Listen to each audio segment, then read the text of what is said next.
বাঙালি হিন্দুর 12 মাসে 13 পার্বণ এবং হিন্দু মুসলমানের কোনোদিন ঝামেলা দেখা যায় না, কিন্তু রামনবমী আর হনুমান জয়ন্তীকে সামনে রেখে বাংলার বিভিন্ন জায়গায় হিংসা দাঙ্গা দেখা যায়। মুর্শিদাবাদের রেজিনগর বিধানসভার শক্তিপুরে এমনই দাঙ্গার খবর পাওয়া যাচ্ছে। এই দাঙ্গার একদম সরাসরিভাবে মুসলিমদেরকে অভিযোগ করে বিজেপির নেতারা রাস্তায় নেমে পড়েছেন। শুভেন্দু অধিকারী, সুকান্ত মজুমদার থেকে শুরু করে অগ্নিমিত্র পাল সবাই মুসলিমদের উপর আক্রমণ চাপাচ্ছে এবং তৃণমূল কংগ্রেসের ওপর বিষয়টা চাপিয়ে দিচ্ছে। কিন্তু আমরা যদি কিছু ভিডিও হাতে এসেছে সেটা যদি দেখি, আমরা দেখতে পাবো সেই উত্তরপ্রদেশ থেকে, গুজরাট থেকে, মধ্যপ্রদেশ থেকে সব জায়গায় যেরকম রামনবমীর নাম করে, রামের নাম করে অস্ত্র হাতে মসজিদ মাদ্রাসায় খ্রিস্টানদের গির্জায় গিয়ে আক্রমণ করে, ঠিক এই রকমভাবেই মুর্শিদাবাদের শক্তিপুরেও হয়েছে। আপনারা সেই ভিডিওটি দেখুন।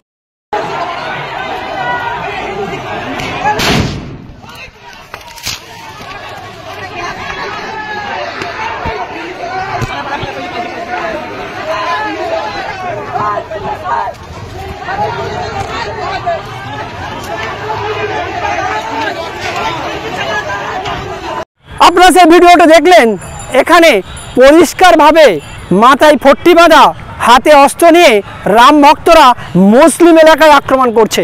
এখান থেকে পরিষ্কার হয় যে ক্রিয়া প্রতিক্রিয়ার ফলে দুটো গোষ্ঠীর মধ্যে একটা সংঘর্ষ হয়েছে। একে আপনারা দাঙ্গা বলবেন না রাজনৈতিক ঝামেলা বলবেন?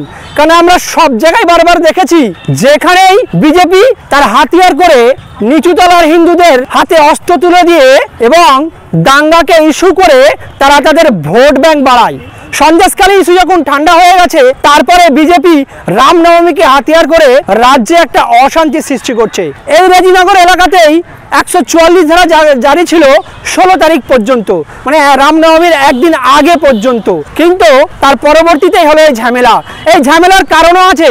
শোনা যাচ্ছে ওই শক্তিপুরের এক জায়গায় জলসা ছিল ইসলাম ধর্মের, সেই জলসার প্যান্ডেল নাকি পুড়িয়ে দিয়েছে আরএসএস বিজেপির সমর্থকরা। তারপর থেকে উত্তপ্ত হয়েছিল এলাকা। তার পরবর্তী সময়ে এই ঘটনা, মিছিলে যে আক্রমণ হয়েছে, কি আর প্রতিক্রিয়া হয়েছে এটা পরিষ্কার। তার পরবর্তীতে আরো তদন্ত আসবে, আমরা গ্রাউন্ড রিপোর্ট করব।